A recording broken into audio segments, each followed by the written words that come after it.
guess who's a judge for the 2025 BookTube Prize? Welcome to the depths.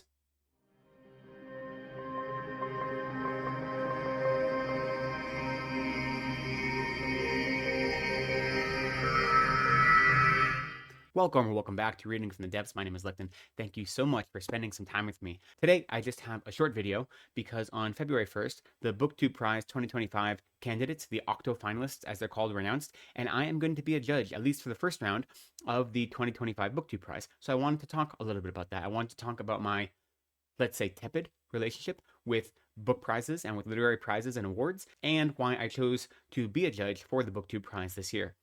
First off, I think almost all literary awards have an element of popularity contest to them, right? I mean, some of them are nothing but popularity contests, such as the Goodreads Reader Choice Awards. That's nothing but a popularity contest. And others, to a lesser or more greater extent, whether it be the Booker Prize, or in the genre space, whether it be the Hugos or Nebula or even the Bram Stoker Awards, there's always some element of popularity contest. And I've never been one of the popular kids. I'm not interested in that. So I'm not very swayed by literary prizes or awards.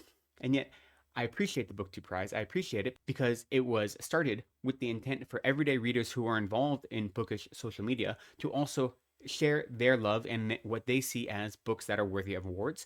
And I also think that the structure of it goes some way to mitigate some of the popularity contest aspects. This is the 7th annual BookTube Prize. It was started in 2019 by Robert Sheard, and the way it works is you start with 48 books in each category. There's fiction and nonfiction, and that's the octofinalists. And those 48 books over the first round of judging get judged down to 24, and then 12, and then 6, and then there are 3 winners for bronze, silver, and gold. And each judge for any given round has 6 books to look at. So I am actually judging nonfiction, and I am in group G. So I have 6 books that I'm going to look at, and I only rank them 1 to 6. That's it. It's a pure ranking. And so it's almost closer to a ranked choice style of voting than it is a first past the post style of voting. And I think that is a more democratic way to allow for this rating system to happen, and it allows it to be less of a popularity contest. So then the question is, where do those 48 books come from? That original octofinalist list. And what that comes from is anyone who is a judge. And now I should say anyone can be a judge. Anyone can sign up to be a judge for the BookTube Prize. All you have to do is sign up. It's too late to be a judge for 2025. The signups are already done. But if you want to be a judge in 2026, at the end of this year's BookTube Prize, there'll be a video announcement going out, and anyone can sign up for it. So it's small d democratic in that way. And then once you are signed up as a judge, sometime in January, you are sent a list with between 75 to 100 different book titles. 2 lists, actually, one for fiction, one for nonfiction. And on each list, you select 20 titles.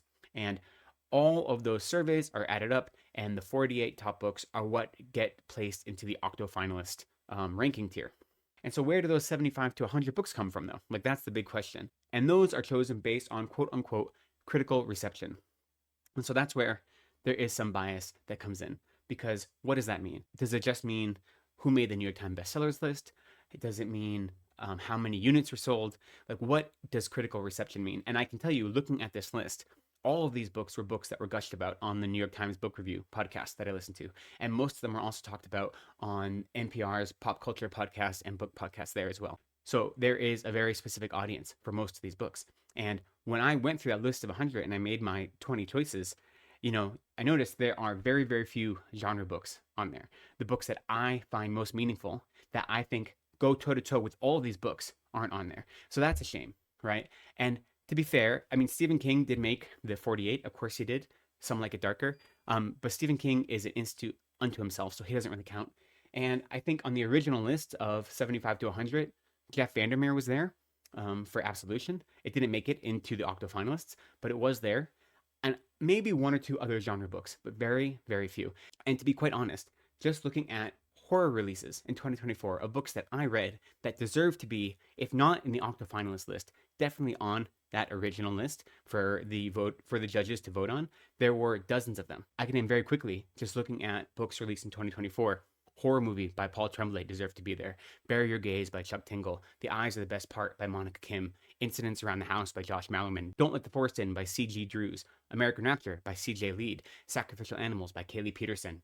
Grey Dog by Elliot Geich. Compound Fracture by Andrew Joseph White, Feast While You Can by Michaela Clements and Anjali Danta, Where I End by Sophie White, even though that was published in 2022 in Ireland, but 2024 in America. And those are just books I read. I could easily name another dozen that I haven't read yet, but have received amazing reviews, and they deserve to be on that list, right?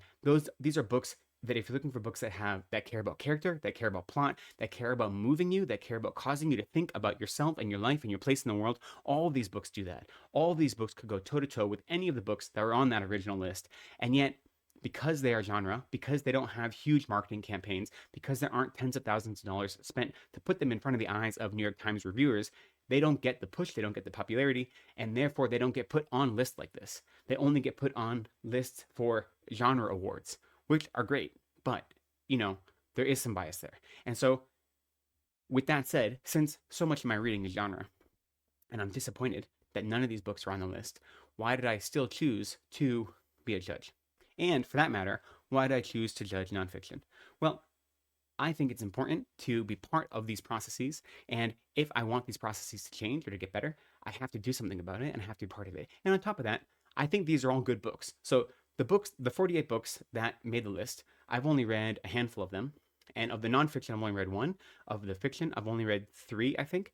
And I enjoyed them. I think they belong on this list. So I'm not saying that these are bad books. I'm saying that the original list, the list of books that were included due to critical reception, wasn't expansive enough. Now, there is, of course, another point of bias, because who chooses to be a BookTube Prize judge? They're the ones that choose the octofinalists.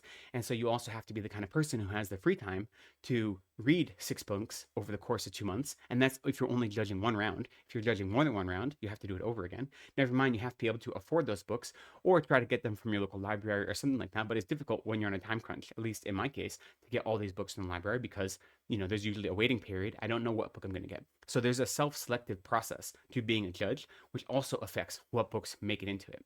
And yet, if I'm going to complain about it, I want to be part of the process. And I think these are all good books. They all do deserve recognition, even if they've already gotten a lot of recognition. So I want to be part of it. I want to push myself. That's part of the reason I chose to do nonfiction, at least for the first round. The way the judging works is you can request to be a judge, and you request one round at a time, and you can request to either be a judge for nonfiction or fiction. This time around, at least in the nonfiction category, there are 8 groups. Every group will have 11 judges. So myself and 10 other people will be looking at the same 6 books and decide from those 6 which 3 will advance to the next round. And so if you want to be a judge in any given round, you have to submit your name and request it. And it goes one round at a time. So the judges for round 2 have not yet been decided and so forth. I try to read at least one nonfiction book a month. Last year, I fell a little bit short of that. So I decided to push myself and be a nonfiction judge this year, at least for the first round. And this is how it goes, I will say, looking over all 48 titles of the nonfiction books that were chosen and the 8 groupings, this is the group that I am least excited about because it is very memoir heavy. But you know what? I'm excited to read them. And part of the way this judging process works is I could dislike every single one of these books and it wouldn't matter insofar as I still have to rank them from 1 to 6. There can be no ties. So if I think they're all perfect 5-star books, or if I think they're all awful 1-star books, I still have to rank them from best to worst. And so that still allows my opinion of them to play into who moves into the second round, right? And now I'm not saying I won't like these books. I'm hoping and anticipating that I will like all of them. But whether I do or don't, as long as I read them all and give them the same attention, then my voice is part of the process. And so I just very quickly announced the books that I am going to be reading this year for the first round of the Nonfiction BookTube Prize. And that is Group G. So Group G is made up of The Bookshop, A History of American Bookstores by Evan Friss, 3 Shades of Blue, Miles Davis, John Coltrane, Bill Evans, and The Lost Empire of Cool by James Kaplan, Knife, Meditations on an Attempted Murder by Salman Rushdie, Share, the Memoir, Part 1, Roman Year by Andre Assman, and Charlie Hustle, The Rise and Fall of Pete Rose and the Last Glory Days of Baseball. So not the 6 nonfiction books that I would jump to immediately on the list of 48, but I'm excited to read them. I'm excited to see how I feel about them, and I'm excited to be part of this process. Now, I will say one of the requests made of the judges is to not share our opinions of these books until the judging is entirely done, so as to not kind of spoil the surprise for anyone. So I will be reading these in February and March, but I won't be talking about them. I won't be leaving Goodread reviews about them until after the judging is done, and then I'll upload my reviews, and I'll probably do a wrap up talking about all the different books I read as part of the BookTube Prize and what I thought about them. That is all I have. I will leave links down in the description below to the announcement video, which announces all 48 nonfiction books as well as all 48 fiction books. And I'll also leave a link to the BookTube Prize website, which has all the books listed and more information about the BookTube Prize. I think that is about it for me. I just wanted to make this quick video to say that I'm excited for the 2025 BookTube Prize. I'm excited to be part of it, even though literary prizes and awards aren't really my thing all the time. I think it is a good thing for the community that this is a community started prize that is fueled by the community, by volunteers, by people that care about reading and about sharing it with the bookish community. So I'm excited to be part of it. I'd love to hear your thoughts about literary prizes and book prizes and awards in general, and your experience of the BookTube Prize in years past, as well as of the 96 books that are up for offer this year. Are any of them interesting to you? Or any of them exciting to you? What do you think about potentially being a judge for 2026? I'd love to hear all your thoughts down below in the comments. But for now, I'll say thank you so much for spending some time with me today. I appreciate you.